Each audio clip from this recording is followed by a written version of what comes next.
And very quickly, may I call upon Sharmila Tagore and Kunal Basu to take the stage.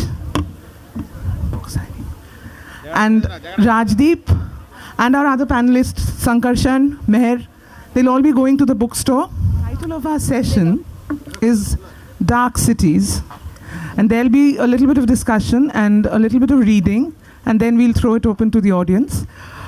My first question to these two panelists who have traveled the world, who have been to several cities, who have lived in many cities, why do we tend to look at cities as big, bad, dark places? You know, who would like to go first? You know, my take will be completely different, because obviously I don't look at any city as either big, bad, dark. I mean, obviously, no city can be just one-sided. We have everything in one city. An urban complex, and where so many people come with their hope, aspirations. Obviously, it has many, many, many sides. I mean, and even the dark areas of that particular city has its lighter moments, and that all that aspirational and doing very well areas of the city also has its dark moments. So to me, it's that many faceted, many influences. That's what a city is all about. Right. You know, it's thriving and it's never really one-dimensional. Okay, I think because I asked this question because we tend to sort of, in our minds, we have been conditioned to idealize rural life and idyllic villages and, you know, the scenic countryside juxtaposed against cities which are teeming, crowded, maybe dirty, dark, unpleasant. Would you? You know, I would just jump in here. Sorry, I would just say that maybe it's not politically correct, but now I think the urban people are much more innocent than the village. That, I think, is the subject of a completely... we should have a separate session just on that, I think. But Kunalda, would you know? Kolkata is beautiful. I was born and raised here, and I'm madly in love with this city. So the person that you're madly in love with must be a beautiful person, no?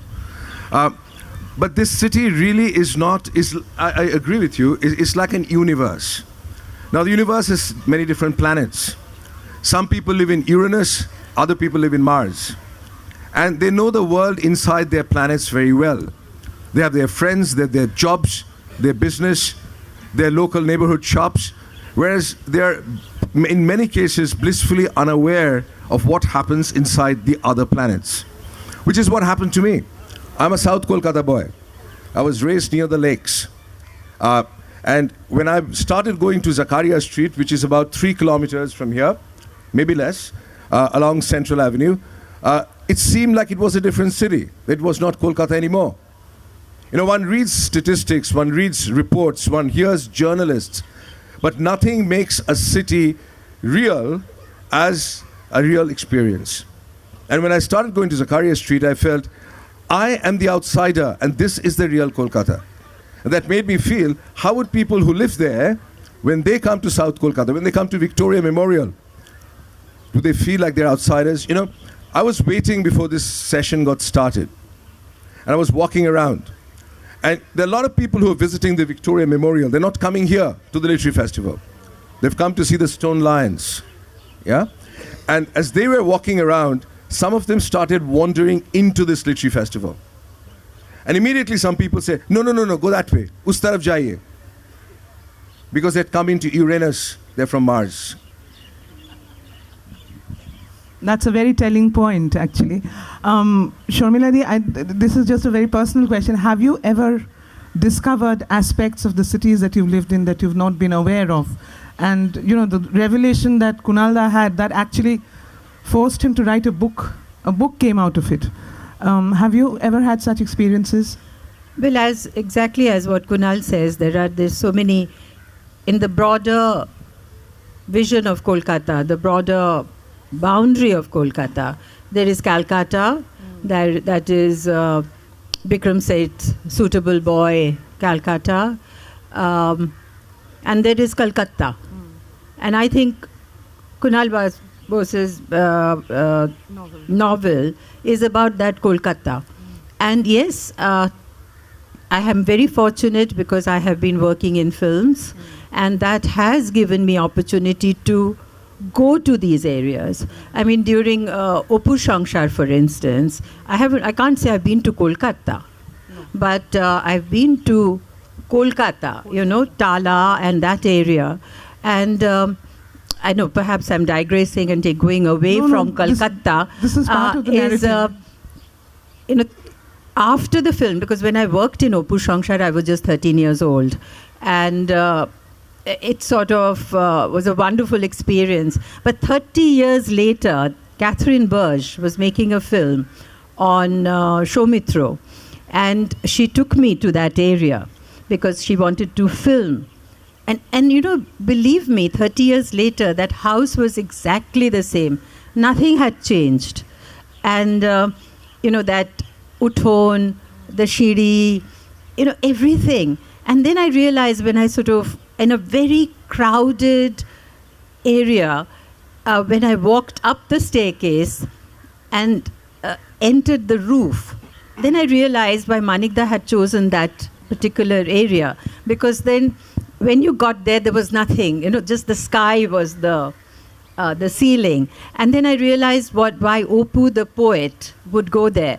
Because there is completely no privacy there. So yes, I mean, those areas, and even during Kinugo Alargoli and many other films, I have been to, and being in films and being with people and, you know, not having that barrier, I've been kind of accepted and understood. And somewhere there are so many commonalities, and I can relate to all those three aspects of the big Kolkata.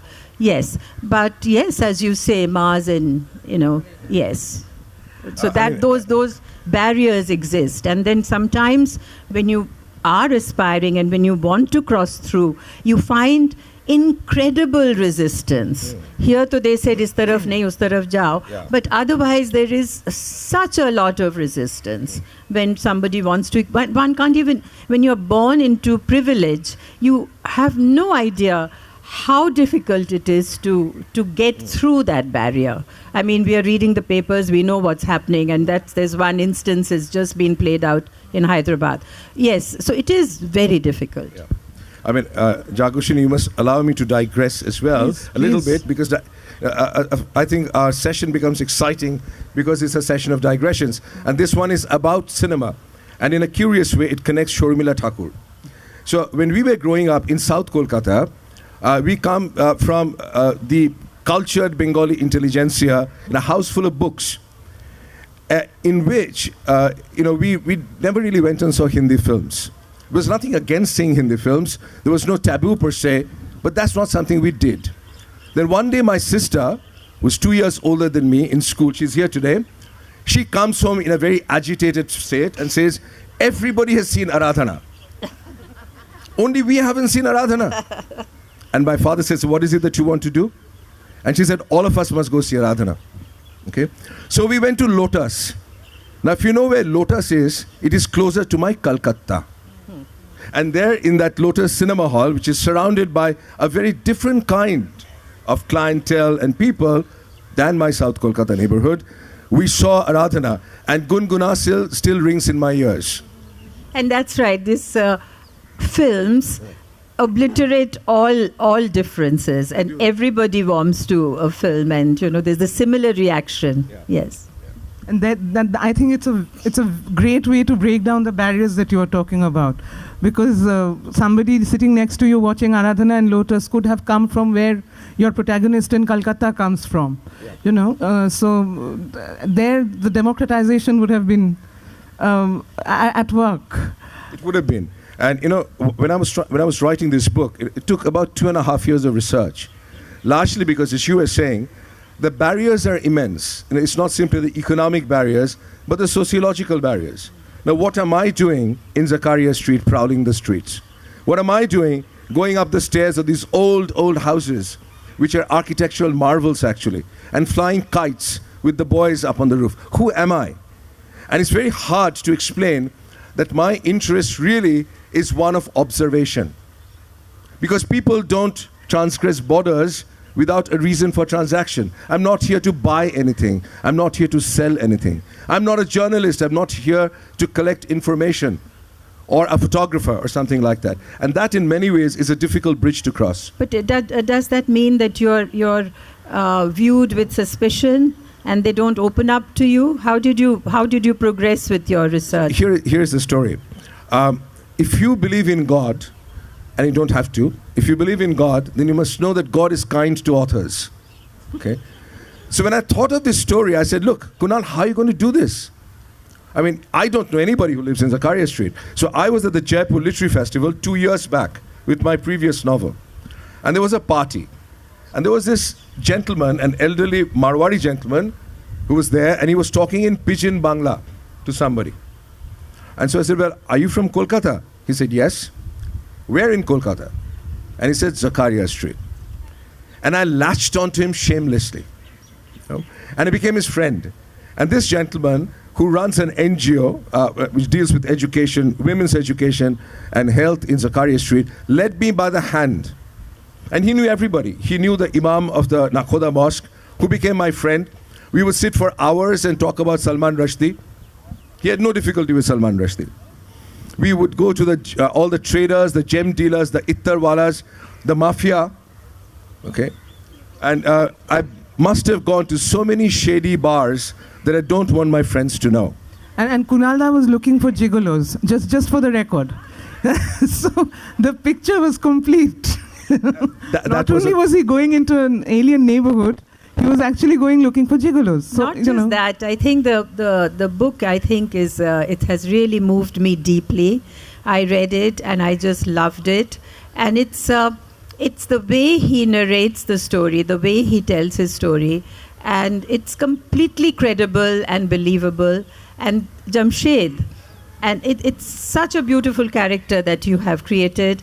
And his when he's 6, right? He's already in Calcutta, Kolkata, when he's 6 years old, and how he gets his birth certificate, how he grows up in that, and his friends and his teenage, the kind of learning that he has, that when he wants to excel, like he latches on to Rakib because he's the hero.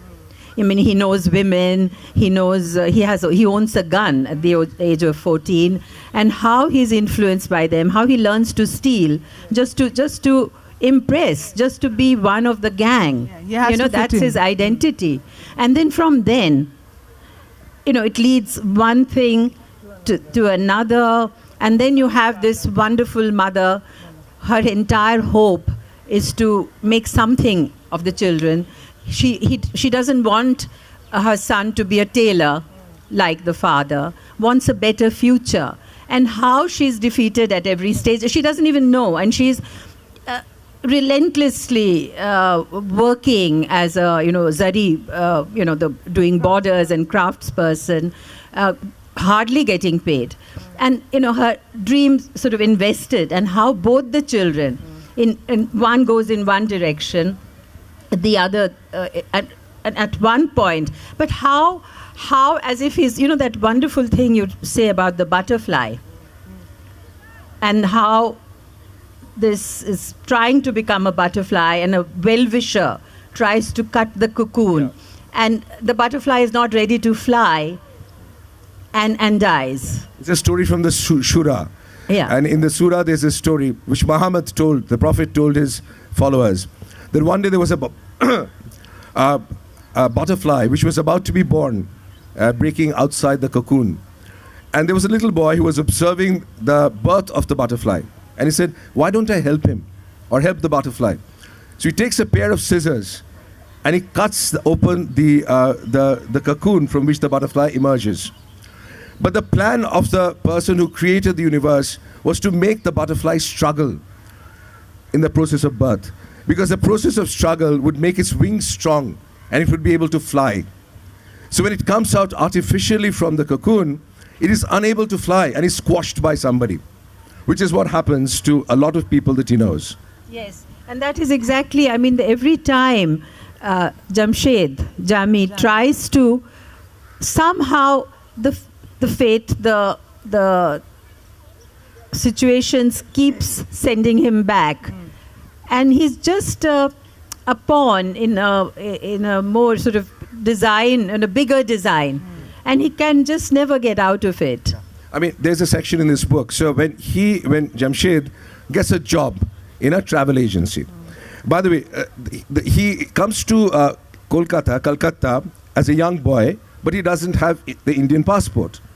Okay, so how do people who don't have papers get passports? So I started my research. I asked a friend who works in a travel agency, so, well, can you introduce me to a passport forger? And she did.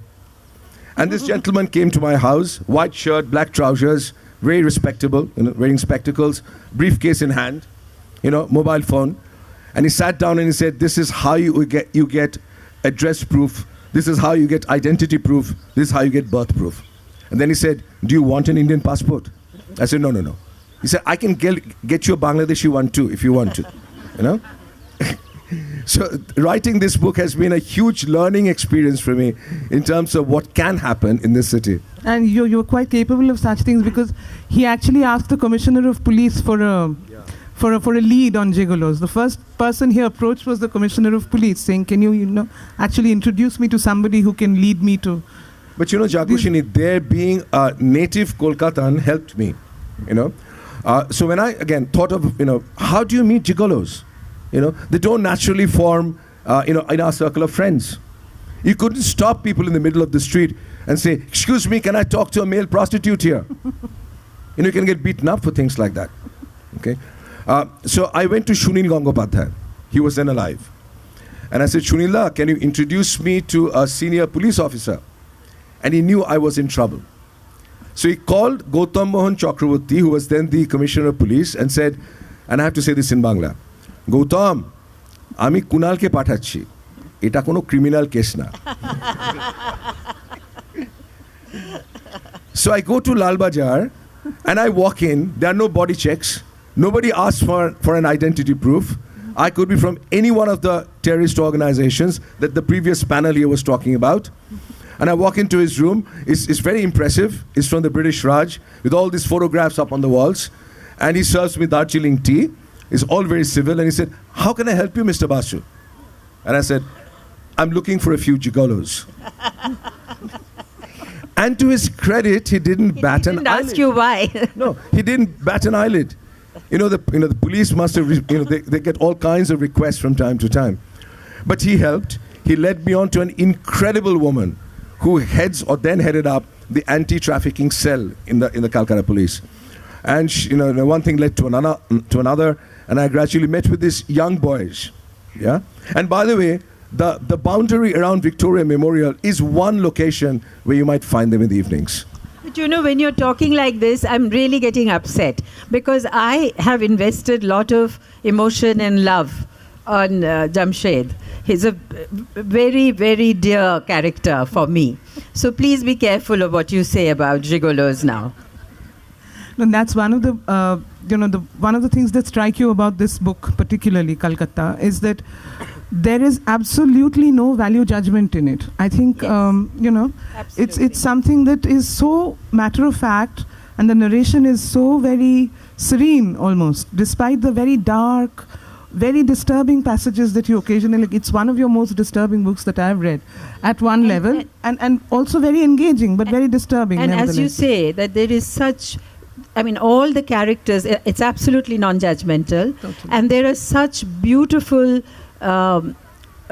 character, the attributes. They're such gentle. Jamshed is so gentle and so kind, really. When you say that he's ready when he's arrested, or when Nandita does this sting operation, he's ready to apologize. He's ready to beg. He has no ego whatsoever. And Rani and all the other characters are so humane and so wonderful. This was important to me. I'm going to again digress a little bit about Indians writing about India. Okay, there is a strain of writing where if we characterize India as a real dark place full of crooks.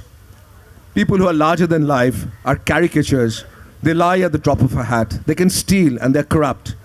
There will be a certain kind of audience in the West for that. There will be a certain kind of appreciation in the West for that. Because one of the lenses, not the only lens, one of the lenses through which the outside world views us is not a very complimentary lens. Okay? But when I thought of this book and I started writing it, it seemed to me that the one thing that I cannot violate, under no circumstances, I cannot violate the essential humanity of these characters. That there are really demons amidst us.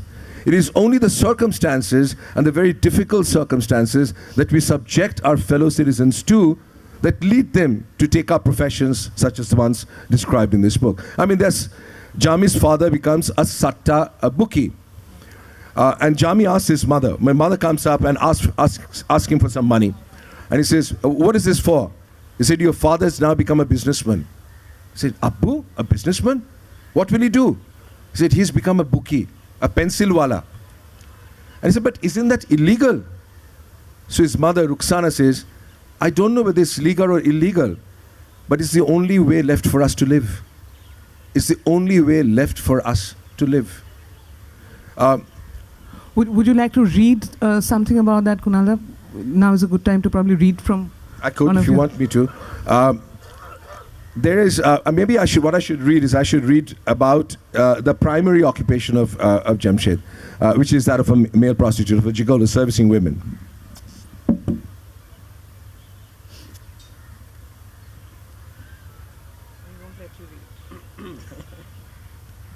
This terrible throat, by the way, has been caused by the Jaipur Literary Festival.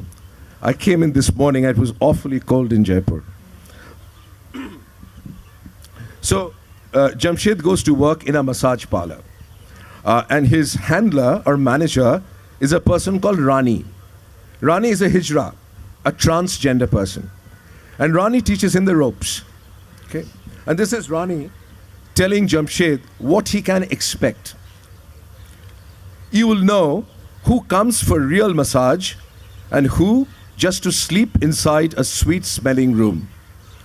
Some come here to dream, to run away from whoever they're living with. Others want to feel the breath of someone around them, to know that they're still alive. Just think of Mr. Sen. In his mind, he's still a justice, when he's now a nobody. Paying 1,000 rupees makes him feel like a tiger. And then there are our parties, those who come here because they've been wronged. Wronged? Their husbands have neglected them because they've become fat. Or someone else, a secretary or a bar girl, has taken their place. Their bodies are still hungry. Like brides, they come here to be with their grooms on their flower bed. Rani was right. There were parties who wanted to be my wife, like Mrs. S. I can't give her real name, at least the one by which she wanted me to call her. She became jealous if I couldn't give her time, thought I was with another woman, another wife, and became upset. You're mine. You're only mine. In her mid-40s and fair, she was still a tissa, a pretty girl, as we say in our line. Like a wife, she took time to undress, making faces in the mirror while turning the knobs of her earrings. Took my help in fastening and unfastening straps, combing down her hair afterwards. It took her a lot of time, the first time, a lot of talk. Have you ever been hurt by someone? She'd drawn a line across my heart with her nail, pressing down just enough to leave a mark. You will know it's serious when it stops bleeding, when there's no more blood left, just the pain. I thought she was behaving like Justice Sen, happy to talk while paying for massage.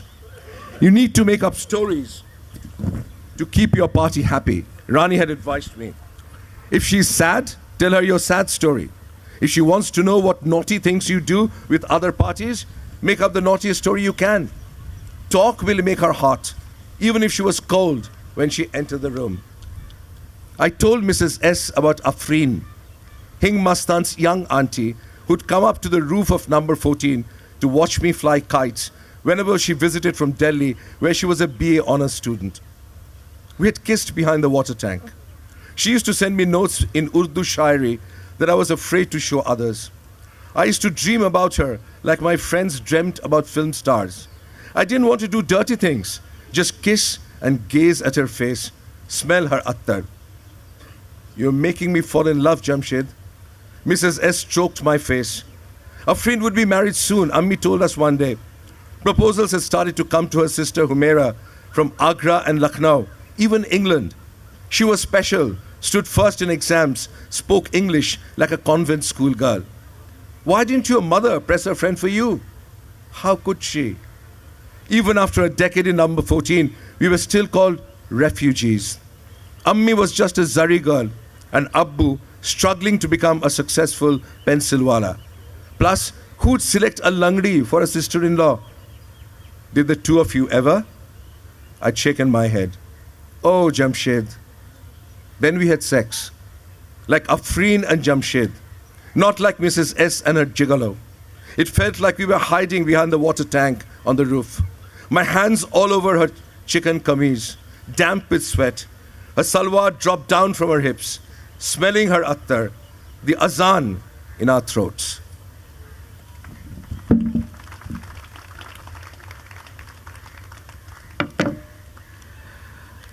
Do you see a film there, Sharmila Di? It's a very, very visual book. Even, of course, this is very visual. Even the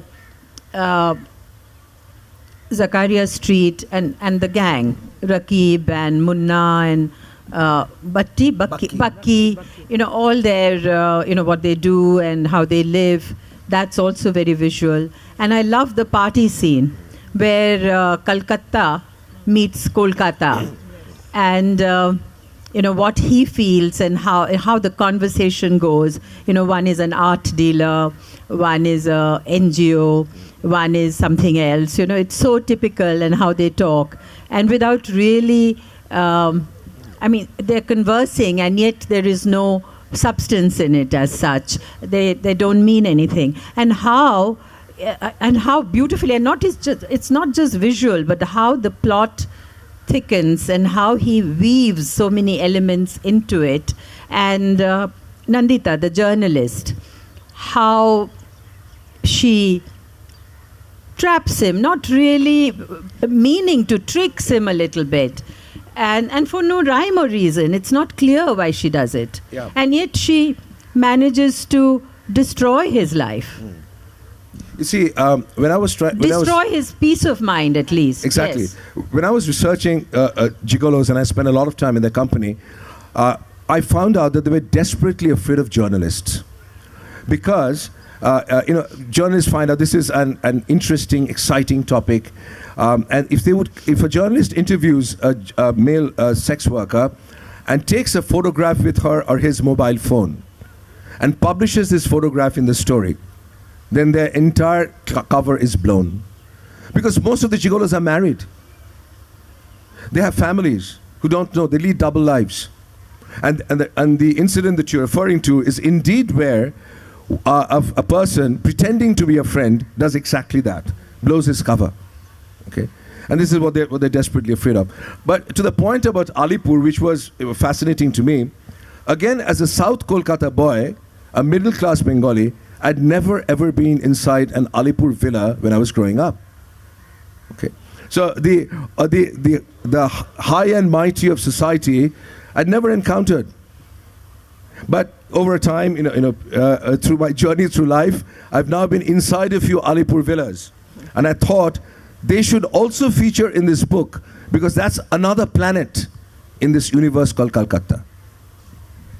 Well, in both of your lives, you have come across Kolkata, and Kolkata. And yet, it was Kolkata that moved you enough to actually write an entire book about it. Yeah, my agent would say, my agent in England and publisher would say, Kunal, when will you write your contemporary Indian novel? And I said, when the story appears. I don't write themes. I wouldn't write a non-fiction book on male sex work in the subcontinent. That's not what I do. So I have to think about a story. And the story took a long time in coming. And I think, on hindsight, why this story appealed to me is basically I'm bored in writing about the world that I know too well. You know, there's some people who are moved by familiarity, and there's some people who are moved by strangeness. I romance the strange and the stranger. But I think you do better than that, because to me, it seemed as if you know these people extremely well, and you empathize with them, and so you are like one of them. So it didn't seem as you were looking at them from outside, as you say, and I don't think you've romanced. They seem very real, really. Sometimes when authors write books, when I write a novel, and I would think, well, let me just change the plot in this way. Let me just add a character like this, and then the story will flow better. Yeah, all of us think like that. Those who write stories, because we are not, in a sense, fiction is not about facts. But what was strange in the process for me writing this book is, I couldn't write anything that did not seem real. I couldn't make up things purely for the sake of the narrative, purely for the sake of the story. It had to ring true to my ears. You know, there's a section in this book which is controversial in the context of Kolkata. The last elections is here. The elections in which the left front lost after 34 years and the Trinamool Congress came to power. And people have asked me, why did you put in, and it's a very substantial section, why did you put in this election? Okay. Well, first of all, you can't write about Kolkata without thinking about politics. Okay? It's such an integral part of this city. But what also came through to me as I spent time in Zakaria Street and Chitpur and Kolutola is that change in regime does not mean that a different party now occupies Writers' Building or Nobanno. Okay? What it means is all micro relationships in each neighborhood gets changed. So Rukhsana, Jami's mother, has a lot of clout with the butcher because she comes from the house of Mustaq Ali. And Mustaq Ali was the leader of the Communist Party, and the Communists were in power. So she would walk into the butcher's shop and demand the best possible cut.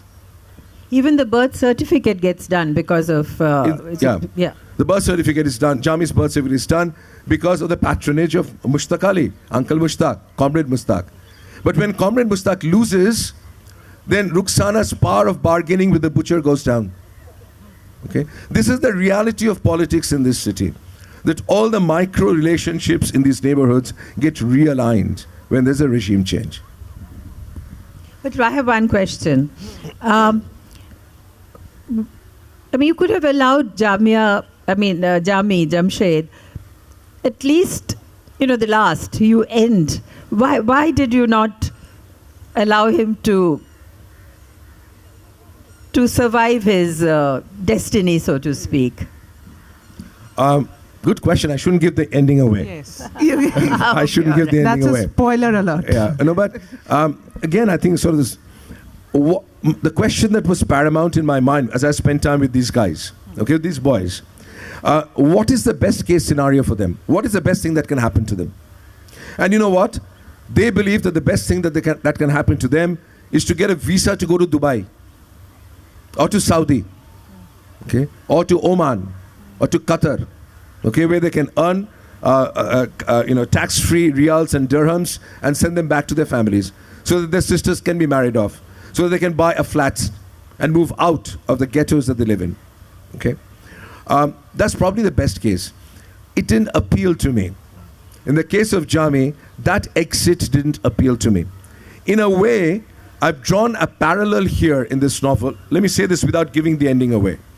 With Job Charnock, who lies buried not far from here. Yeah?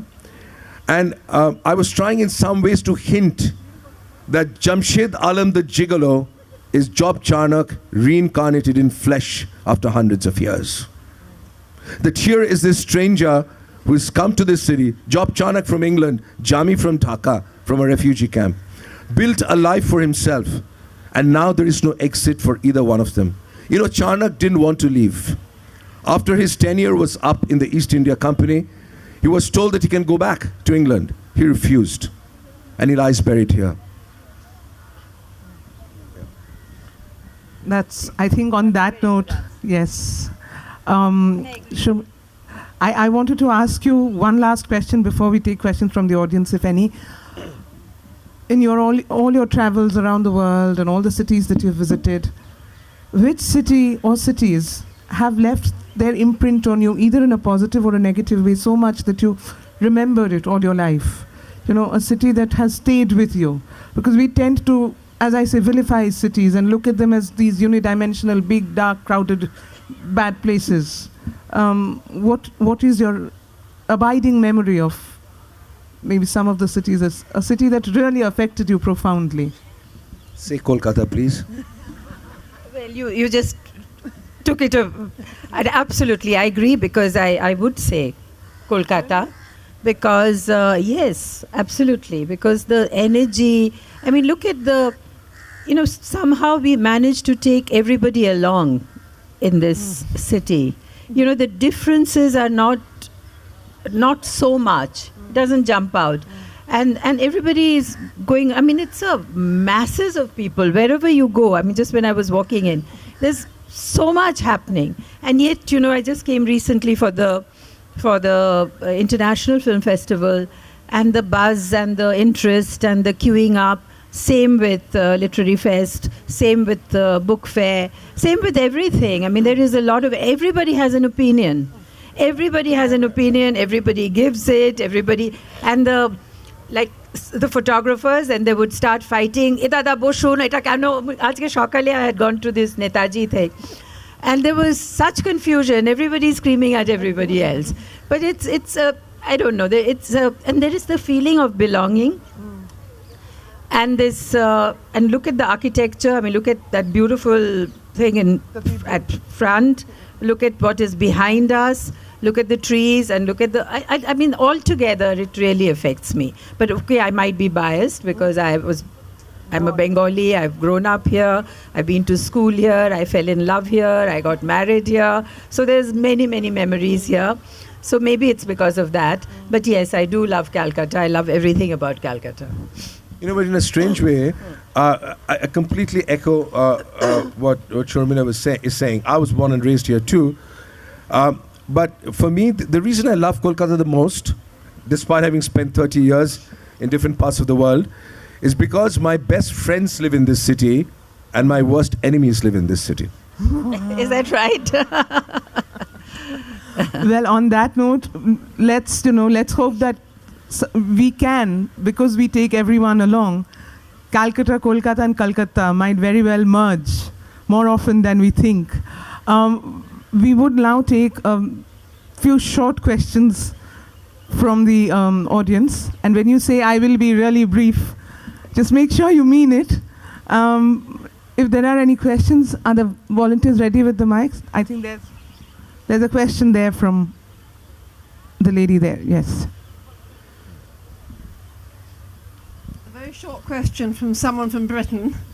Just hearing you say about loving Calcutta and then pointing out the building behind you, are there not ambivalent feelings about the Victoria Memorial and what it stands for? Did you answer that? No, I think it's just very beautiful. I mean, whoever built it and left it here and didn't take it away, I mean, it's ours now. And we own it and we love it.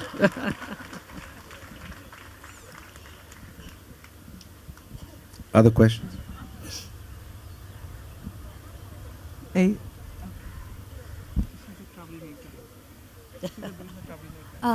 Good evening to everybody. This is the briefest question to Mr. Basu. Who are your worst enemies in this city? He's not giving anything away. He told you much. We need to have, maybe someday we'll have a private conversation about that. I look forward to that. You'd be like Chris Gale or whoever, so you can't say things like that now. There's a question here.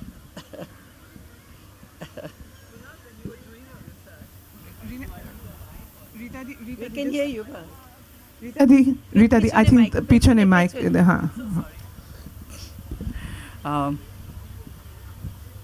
You said when you were doing your research, what did you really pose as? Because how did the gigolo differentiate you as an empathetic author from you as an antagonistic journalist? And not How as did they know? Nandita. Yeah, that's right. Yeah, okay. That's right. I mean, first of all, they didn't want to. I will give you a brief answer to that. They didn't want to meet me. They only wanted to speak with me over the phone. Dada bolun, amra bole dicchi. But I had to meet them, you know. For a fiction writer, you need to see what the person looks like and the way they talk and things like that. So I did something which is very uncharacteristic of me. I gave a long interview in Anandobajar Potrika, in Anando Plus. Because they don't read the English press, they read the Bangla press. And there was a photograph of me. And they knew that, and that sort of established that I was not a journalist, that I was a writer. Yeah? And then I sort of chatted with them and talked to them. The biggest hurdle was when I said, I now need to meet your clients. They said, what? You can't do that. I said, but then the story will be incomplete. It will be one-sided. And they strongly resisted that, and then I threatened them. I will go and stand next to you in all your pickup joints, and let's see who gets picked up first.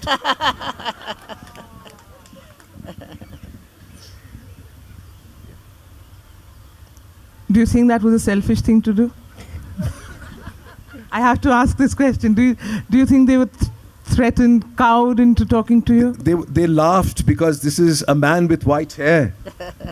Okay. Value judgments around every corner. Okay. Well, next question is. Hello. Okay, somebody hello. has the mic. Hello, yeah. There. Okay. I wanted to ask that being a youth in the city, there's a dissent amongst the youth, especially the educated intelligentsia that you were talking about. So everybody's leaving the city and everybody's, in hunt for employment into the other parts of the country, saying that, Calcutta has not kept up with the other metros of the country. So I was just asking that, do you think that Calcutta is the best place to stay if you are not living in the city? It's easier to romanticize about the city. Well, in a nutshell, I would say I've grown up in very turbulent times in Kolkata, in the 70s. Far more turbulent than what you see now. Universities were getting closed. Yeah, because exams were being postponed. But the true lovers of Kolkata, this can't be a prescription to everybody.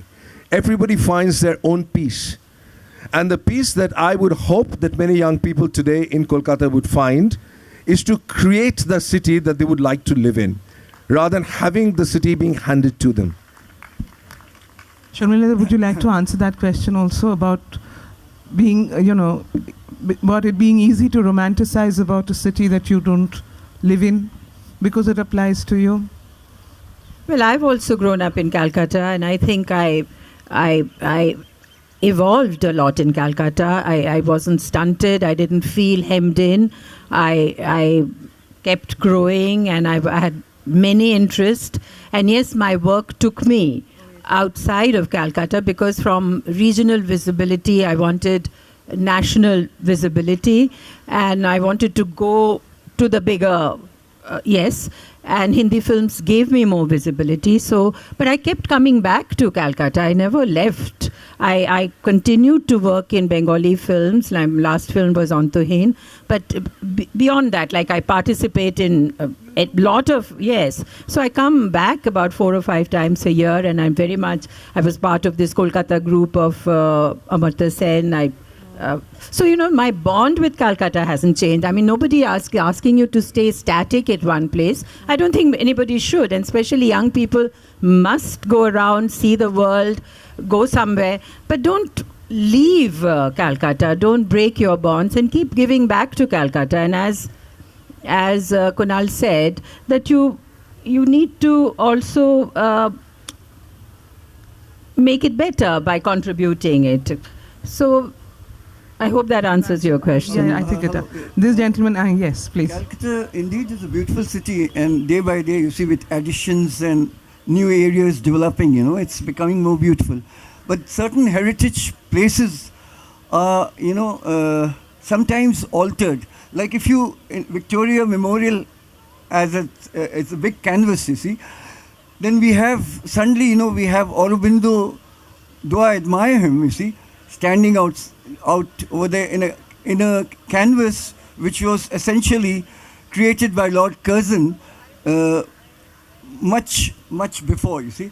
And though he struggled for free India, Sri Aurobindo fought for India. Do you think it's justified to to interfere into another person's canvas.